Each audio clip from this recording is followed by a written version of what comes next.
Welcome back to the Deviant Thinking Podcast. I'm your host, Jennifer Thompson. Today and always, we'll explore career advice that breaks the rules.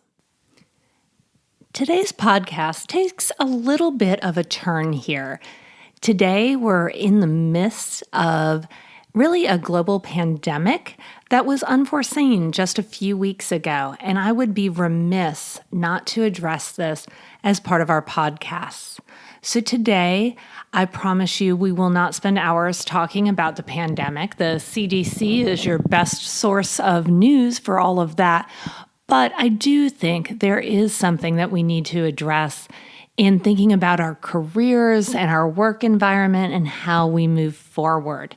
For everyone, things are really up in the air, and we're being asked to do things in a very different way.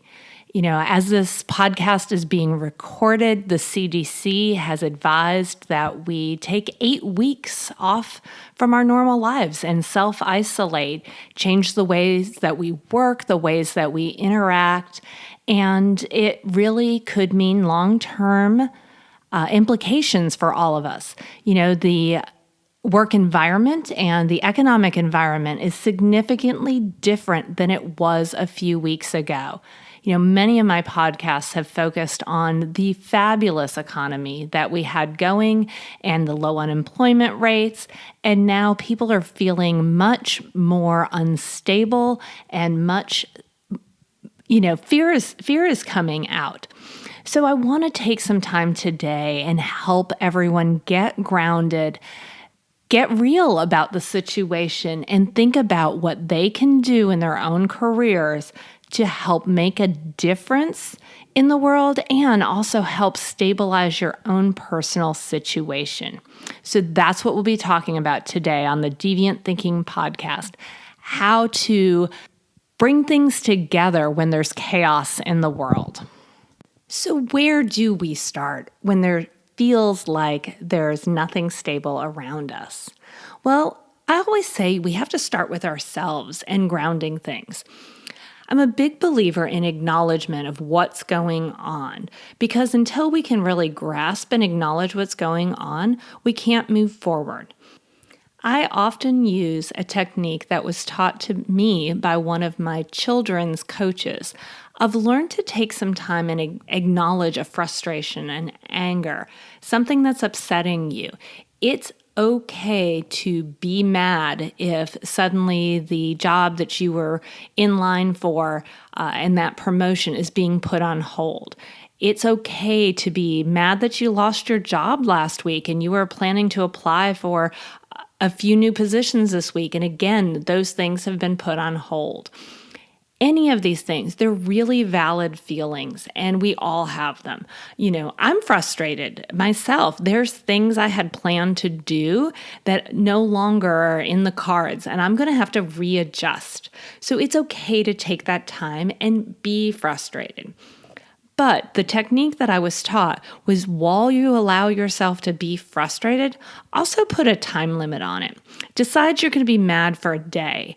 Decide you're going to be mad for 10 minutes. Whatever it is that helps you get over it, take that time, get frustrated, be mad, pout, let the tears flow, whatever it is that you need to acknowledge the situation and acknowledge that maybe it sucks right now.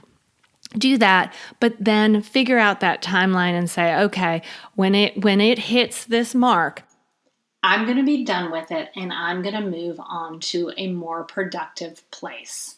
And that's what this episode is about, is once you get yourself over it, what are some things that you can do? Well, in brainstorming for this episode, it really came down to 3 words. One is resilience. How do you become resilient in a situation like this? The second word is flexible. How are you flexible in the way that work will be going forward? And the third word is agile. How do you get yourself in shape so that you can respond to the changes that may or may not be permanent in our work environment going forward? So let's break that down a bit. What does it look like to be resilient in your career? How do you set yourself up for success when things go haywire? To truly be resilient, we need to have a great mindset. So I've looked to the School of Positive Psychology to see what adjustments do we have to make in our own mindset to be resilient. Well, the first thing that we need to look at is how personal do we take this situation? And do we internalize it and make it about us? That doesn't help with resiliency. We need to understand that sometimes bad things happen and they're not happening to us, they're happening around us. So instead of internalizing and making it about you, it's better to be able to say that, yes, this circumstance happened, but it's definitely not your fault. So it helps you to step back and see things from a little bit different perspective. The second component of resiliency is, again, from a mindset standpoint, is this something that is pervasive or something that's temporary? And I very much would like to believe that this situation with the coronavirus and all of the craziness that it's causing is temporary. And it's not, again, something that we've done. It's something that's out there. It is a situation that is absolutely going to impact us, and it's going to cause changes. But we will come to a new normal at some point, and we can have that mindset out there that, hey, this is going to be all right. We're going to figure out a way to deal with it, which takes us to our third point of what's the permanence level of it. And again, I believe that we're very adaptable and very resilient as human beings.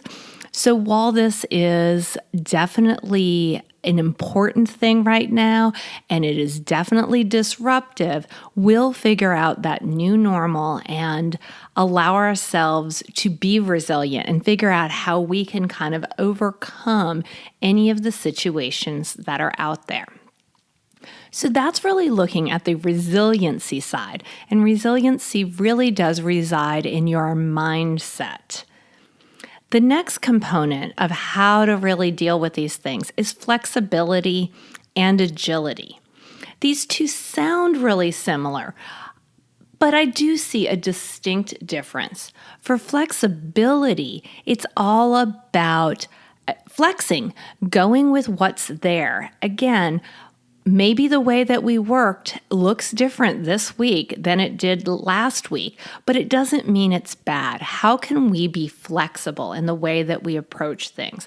How can we step back with our own mindset and say, yes, I've always done it this way. Yes, I'm comfortable doing it this way, but what good can come out of this? One thing that I see is that some of the things that maybe we've been trying to do in this world and gain some flexibility on, ways of teaching, right? Our school systems are now disrupted. So teachers are going to have to find a new way to deliver material to students. They have to be flexible in the way that they're working. Their old way of sitting in a classroom face-to-face isn't going to work. So it's going to force them to try new things. In our work environment, again, if we're used to sitting around a conference table with people to make decisions, suddenly we're going to have to be more flexible and figure out new ways of working. Maybe it's we up our usage of tools like Slack and Asana so that we can communicate and keep up with each other in new and different ways. Maybe we do more video conference calls. What's the impact on our business? And is there an opportunity here with this flexibility to really actually elevate our businesses and become even more efficient and better at what we do? So that's flexibility. And then the third thing, agility. How do we get even stronger, even better? So what are the things we need to learn as we go through this process? And I think this is a huge positive opportunity for us. As we go into this time of self-isolation and separation, it is opening up all kinds of time for us, right? I live here in the South. It's the basketball belt. And I know my husband's sad, my family is sad because March Madness has been canceled. And I also know that that now adds hours and hours and hours a week back into their schedule that they would have been watching TV that they can use to sharpen their skills. Similarly, with our kids and all of the activities that they do, again, we're going to be forced to sit home and not be as busy as we are. So what are the things that we can do to sharpen our skills, sharpen our abilities, so that as we go back to our old way of doing things, when hopefully all of this settles down a little bit more, that maybe we're better than we were before? I'm a big proponent of planning in this sense. We've got 8 weeks that are being recommended currently by the CDC that we do self-isolation. That seems like an amazing opportunity to, again, sharpen our skills. So what is it that you're going to do so that you can be better on the backside of this? What skills do you want to learn? I think it's that perfect time to decide what are those things that you've been saying, oh, I'd love to do this, but I just never have the time for it. And it can be anything that can help enhance who you are as a human being. From cleaning out your closet. Oh, how often do we say, I wish my life wasn't so cluttered, and I wish I didn't have this to think of all of the time, but I don't have time to clean out my closet. Now's the time, folks. Get in there, clean out that closet. Or maybe it's, I wish I had time to read more, but I never have time to read. Again, great opportunity. Or maybe I've been wanting to take a course on project management, and I haven't had time to do that. Now might be the perfect time to do that. There's great opportunities for learning that are out there that don't mean you have to meet face to face.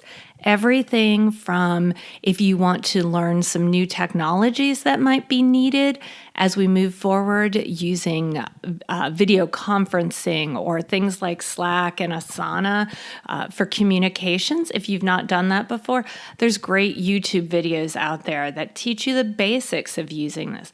All of those programs also have great, I'd say, online learning opportunities right within their own sites so that you can increase your ability to use those programs. If it's bigger picture than that, it's more than just learning a technology. Say data science is a big component that's kind of coming up more and more in many careers. How do you analyze the amount of data that we have in the world? Well, both edX and Coursera are offering courses on looking at big data and how to analyze things. Maybe you take a course in this. Again, it really depends on you and what you've been wanting to do, but there are some great opportunities out there for you to become more agile, expand what you know and what you can contribute, and we can get rid of the excuse of time because that's being forced on us. It's being forced on us to take some time and look to reset. I mean, one of my favorite places, of course, to look at is as things shift and our way of working shifts, there may be some huge opportunities in the workforce. There may be new jobs that open up that we weren't aware of. So is your resume up to date? That is something that so many people always say, oh, I'll get to it when I have the time for it. So it might be the perfect time to take stock of your skill set. See what it is that you've done in the past few years. Make sure you get that resume up to date. Also notice, hey, if I want to move my career forward when things settle down, what skill sets do I need to have so that I can move forward? So again, building that agility. So while there's madness in the world and the coronavirus is a very real threat, I don't want to diminish that in any way, and I'm absolutely not an expert. definitely be checking and following what the CDC is suggesting as activities. But do know that just because all of that craziness is going on, it doesn't mean that we as individuals have to shut down. There are plenty of things we can do to be productive during this time frame. And I hope today's podcast helped you to see that, helped you to learn that, yes, we have to work on building that resiliency, making sure that we're not personalizing this, that we're not getting ourselves down, blaming ourselves that, maybe we should have been more prepared or maybe something like that. Really understanding that it's beyond ourselves, that this is a temporary situation, that it is something that we will get over, we will learn from, we will do things in a different way going forward. And that things will finally settle down, and that permanence that we might feel like right now, that, oh my goodness, how bad is this going to be? How long is it going to go on? We're very adaptable as human beings in general, and we are very resilient. And knowing that we're going to figure this out, it might take a little bit of time, but if we can set our own mindset and allow ourselves to see opportunity, even in the craziness, we'll do a lot better. Then again, flexibility. Let's go with the flow. Let's see things in a different way. Let's flex and learn new ways of doing things. It really could help us out in the future. And then try to become agile, build those muscles, build those skill sets you've been wanting to work on for a long time. And it can be really a time of personal growth and allowing you to have the time that you may not have had in the past. So that wraps up today's podcast. I will be sure to add the links to some of the resources discussed in this episode in the show notes. I hope you enjoyed today's episode, and I want everyone to stay safe. If you enjoyed this episode, it would mean the world to me if you'd write us a quick review over on iTunes. It really does help other people understand what this podcast is about and hopefully encourage them to listen as well. Until next time, again, please stay safe and be deviant.